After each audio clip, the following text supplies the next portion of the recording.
நாம் நன்றாக புரிந்து கொள்ள வேண்டும். திமுகவுடைய வேட்பாளர் கோவில்பட்டி யாருன்னு கேட்டீங்கன்னா கருணாநிதி. ஐயா கோபாலபுரத்துல வந்த ஒரு கருணாநிதிக்கே நம்ம எல்லாம் கஷ்டப்பட்டு இருக்கோம். கோவில்பட்டியில் இன்னொரு கருணாநிதியை வெட்டீங்கன்னா பெரிய பிரச்சனையா போகும். ஐயா ஒரு கருணாநிதி அவர்களே இங்க வெட்டதற்கு தமிழகம் கஷ்டப்பட்டு இருக்கு.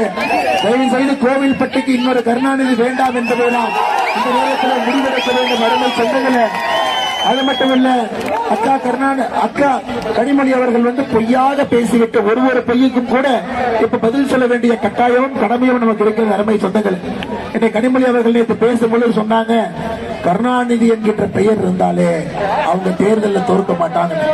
ஐயா நம்முடைய புரட்சி தலைவர் ஐயாவை எதிர்த்து இந்திய அரசியல் வரலாற்றில் கலைஞர் கருணாநிதி அவர்கள் 3 முறை தொடர்ச்சியாக 1977, 1980, 1984 3 முறையும் கூட முதலமைச்சருடைய கனவு என்பது எப்படி இந்த சுட்டரிக்கின்ற வெயில்ல தண்ணி அப்படியே கரைந்து போகுமோ அதுபோல அவருடைய கனவு கறந்து போச்சு. 3 முறை புரட்சி தலைவர் தோற்று கனிமொழி அக்கா இங்கே பாடம் எடுத்துக் கொண்டிருக்கின்றார்கள்.